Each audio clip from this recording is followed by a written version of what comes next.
masuk 1.2 iaitu media dan peralatan.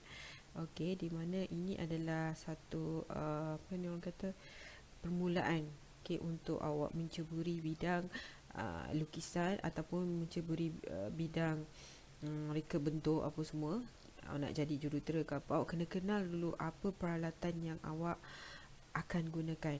Okey, bagi tujuan melukis secara manual. Ingat awak ada dua jenis lukisan. Satu melukis lukisan menggunakan komputer, yang ini awak nak lukis secara manual. Okey, bagi tujuan melukis secara manual terdapat berbagai peralatan asas yang perlu digunakan. Okey, setiap alatan ini mempunyai ciri dan fungsi tersendiri. Okey, sebelum mula melukis, kita perlu mengenal pasti jenis peralatan. Okey, jenis awak kena tahu, cara penggunaan, penjagaan peralatan, kemahiran serta pengetahuan asas mengenalikan peralatan melukis ini amat penting bagi memastikan lukisan yang dihasilkan bermutu dan tepat.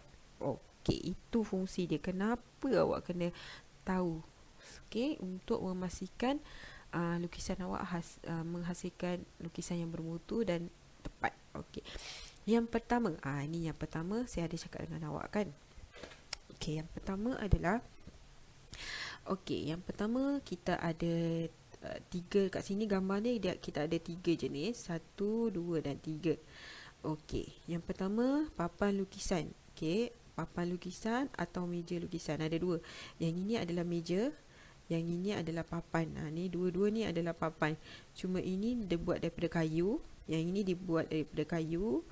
Okey, yang ini dibuat daripada plastik. Okey, saya dah tunjukkan sebelum ni.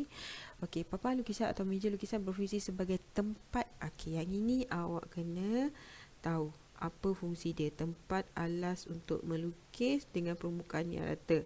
Okey, itu adalah apa dia? Jenis peralatan awak adalah untuk jenis peralatan awak adalah papan lukisan. Fungsinya adalah tempat alas untuk melukis dengan permukaan yang rata. Okey, papan lukisan mudah dibawa ke mana-mana. Okey, beza dia saya dah cakap hari tu kan, beza meja dengan papan. Okey, papan ni boleh mudah dibawa ke mana-mana. Papan lukisan mudah dibawa ke mana-mana. Meja lukisan pula adalah meja khusus untuk melukis kerana dapat memberi keselesaan. Okey, kalau dia nak selesa dia kena guna meja lah. Tapi kalau dia nak bawa lukisan kat mana, dia kena guna papan. Okey. Kerana dia lain daripada meja yang lain. Kerana apa? Kerana dia ada kat sini, dia ada ketinggian, disebabkan oleh ketinggian dan kecondongan dia. Meja ini boleh dilaraskan mengikut kesesuaian. Dia boleh dilaraskan kat sini ikut kesesuaian. Okey. Okey, so ni adalah gambar untuk meja. Okey, papan lukisan adalah meja lukisan, papan lukisan atau meja lukisan seharusnya dia jaga rapi agar dapat berfungsi dengan baik. Ini termasuklah dalam aspek kebersihan permukaan, sisi rata dan lurus. Okey, ini saya pernah ceritakan. Okey, kita kena jaga dia betul-betul lah. Okey. Okey, lepas tu yang kedua adalah sesikuti. Okey, untuk gambar ini sesikuti dia lah. Okey. Tapi kalau awak guna yang plastik ni, dia dah bagi sesikuti dia. Tapi kalau awak guna papan, ini sesikuti. Okey, awak kena tahu sesikuti ni diperbuat daripada kayu. Kat sini boleh dibuat kayu ataupun dibuat daripada plastik. Sesikuti mempunyai dua bahagian yang utama. Awak kena tahulah dekat sesikuti ni ada kepala. Sini kepala, sini adalah kepala. Okey, yang bilah panjang ni adalah bilah panjang. Bilah panjang. Okey, bilah panjang ni bersudut tepat. Ni yang dikatakan bersudut tepat ni dekat bilah panjang. Okey, sesikuti digunakan bersama dengan papan lukisan atau meja lukisan. Ni dia. Dia punya kawan adalah papan atau meja. Okey, sesikuti digunakan untuk membina garisan ufuk. Ini fungsi dia. Apa fungsi dia? Membina garisan ufuk dengan lurus. Okey. Okey, ciri-ciri yang baik. Okey, ciri-ciri yang baik adalah bahagian pinggir, bilah, panjang dan lurus. Penyambung antara bilah dan kepala kukuh serta tidak melengkung. Okey, itu adalah ciri-ciri yang baik. Ciri-ciri yang baik termasuk awak kena jagalah. Kena jaga dia. Okey, itu sesikuti. Okey, sekarang kita masuk sesiku set. Okay, ini adalah sesiku set. Kita dah tunjuk dekat awak, saya dah tunjuk. Okay, sesiku set ni dia mempunyai sudut iaitu 30 darjah, 60 darjah dengan 90 darjah. Okey, untuk yang ini, okey, ini adalah 90 darjah. Okey, tapi ni 90 darjah. Ni sisi dia sama. Okey, so dekat sini adalah 45. Okey, sini pun adalah 45. Okey, untuk yang ini pula, okey, sini adalah 30 darjah.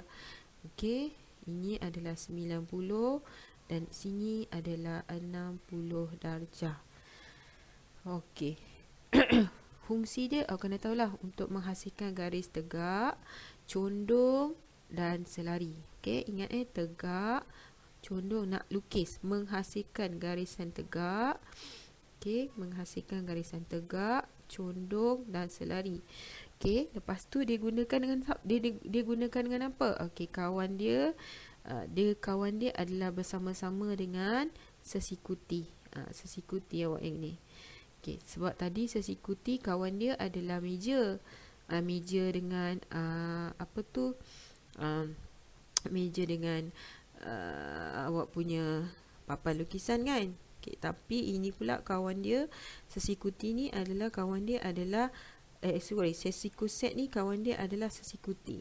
So ciri-ciri sesikuti yang baik adalah bahagian tepi. Okay, bahagian tepi dia, okay, ini yang ciri-ciri baik lah. Tengok, bahagian tepi mesti keadaan lurus. Sesiku set tidak melengkung. Okay, bahagian tepi dia kat sini lah. Ni bahagian tepi dia mesti lurus. Tak boleh ada kawasan yang macam kita dirosakkan ataupun kawasan yang menggerutu, gravel. Sebab apa? Sebab tak jaga dengan baik. Jangan bergurau dengan kawan-kawan awak guna barang-barang lukisan ni, sebab nanti lukisan awak jadi tak cantik. Awak selalu jatuh ke, ataupun awak selalu guna untuk perkara-perkara yang bukan aktiviti lukisan ke. Cara menggunakan secara ganas pun tak boleh juga. Okey, ini adalah jangka lukis. Okey, jangka lukis seperti yang ditunjukkan, okey, dalam foto ni pelbagai yang mempunyai pelbagai kegunaan seperti, okey, ini adalah jangka lukis. Awak kena tahu fungsi dia adalah untuk membina bulatan, memindahkan jarak, melukis lengkuk. Lengkuk, bukan melukis lengkuk. Okey. bukan ni okey, lengkuk. Bukan dia lengkuk O, bukan U. Okey, ingat fungsi dia 1, 2, 3, melukis lengkuk. Okey. Kemudian yang seterusnya adalah lengkungan Perancis dan juga lengkungan fleksibel. Okey, lengkungan Perancis inilah. Ni lengkungan Perancis. Ini adalah fleksibel. Okey, ini adalah yang saya ada tunjuk kat awak sebelum ni lah. Okey, dia diperbuat daripada plastik dan terdapat dalam berbagai bentuk. Lengkungan Perancis digunakan untuk melukis. Okey, fungsi dia awak kena tahu. Okey, fungsi dia dekat sini, melukis garisan lengkung. Ni lengkung tau. Yang ini lengkuk. Okey, kalau lengkuk, dia mesti ada jejari. Okey, dia mesti ada jejari lengkuk. Kalau lengkung, dia terhasil daripada 3 titik. Lebih daripada 3 titik lah. Macam ni. Ini awak punya lengkuk. Dia tak ada jejari. Dia buat lengkungan daripada 3 titik. So awak kena bezakan jangan salah. Kalau awak tulis melukis lengkung, tak boleh kalau ini tak boleh lengkung. Kalau lengkuk dia ada jejari. Kalau lengkung dia tak ada jejari. So awak kena ingat tu Okey, dengan menyesuaikan bentuk alat, nampak daripada titik-titik garisan lengkungan yang hendak dilukis. Okey. Lengkungan fleksibel juga boleh digunakan untuk membina garisan lengkung. Okey, garisan lengkung. Lepas tu lengkungan fleksibel boleh dilenturkan. Nampak dia boleh dilenturkan. Dia satu-satunya alat yang boleh dilenturkan. So, kalau ditanya alat lukisan apa yang boleh dilenturkan, dia adalah lengkungan fleksibel. Okey, sekarang kita masuk pensel. Okey, pensel. Okey, kita ada okey, pensel ni yang biasa digunakan lah. Okey.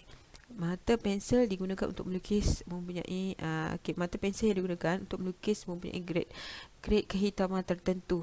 Okey, iaitu grade keras. Yang ni awak kena tahu. Grade adalah jenis yang keras, grade sederhana. Okey, bukannya grade tu HB2B tau. Grade tu adalah dan lembut. Ini nama dia grade. Grade. Okey, ini adalah grade. Okey, grade dia jenis apa? Keras, sederhana dan lembut. Okey. Okey, sekarang okey, grade kita ambil ini dikenali sebagai Sekarang okey, kita tengok grade keras. Okey, grade pensel jenis ini digunakan untuk menghasilkan garisan bertona cerah, untuk membina garisan binaan, garisan panduan penghurufan dan garisan yang memerlukan ketepatan. Okey, ini jarang sangat digunakan. Okey. Ini jarang sangat digunakan Okey, sebab dia terlampau dia terang lah. Okey. Dia terang lah. Okey, dia terang. Tapi dan garis yang dia selalu digunakan adalah untuk membina garisan panduan penghurufan dan garisan yang memerlukan ketepatan dan juga garisan binaan. Okey, yang kedua adalah grade sederhana. Yang ini kita biasa guna. Yang kita biasa guna yang inilah. HB, kita guna sederhana. H dengan 2H. Ini kita biasa guna. Okey. Lepas tu grade pensel ini menghasilkan garisan sederhana bertona cerah. Grade pensel grade ini digunakan untuk membuat lakaran. Nampak lakaran, penghurufan, tanda anak panah, garisan objek dan garisan tengah. Biasalah. Okey, awak kena ingat lah. Kalau ini, biasanya kita nak buat garisan objek. Okey. Kalau ini garisan binaan. Okey. Sekarang kita tengok grade lembut pula. Nanti grade pensel ini menghasilkan garisan yang tebal. Okey, ini pun kita tak gunalah. Ni biasa yang guna ni kalau kita nak buat lukisan ataupun PSV kan. Dia guna pensel ini. Okey, ini adalah pensel kayu, pensel mechanical, pemadam. Okey, ini nama dia. Okey, ini pemadam lah. Pemadam iaitu pemadam pensel dan pemadam dakwat. Pemadam pensel bertekstur lembut. Okey, ini pemadam awak dah kenal. Okey, ini nama dia template ataupun plat pencontoh. Saya dah tunjuk kat awak Okey, ini sebagai alat tambahan. Untuk apa? Untuk membantu. Okey, kalau dia tanya apakah alat jenis alat untuk membantu pelukis mendapatkan keseragaman bentuk dan lukisan. Okey, nama dia adalah plat pencontoh. Okey, nama dia plat pencontoh. Okey, sekian. Terima kasih. Itu sahaja.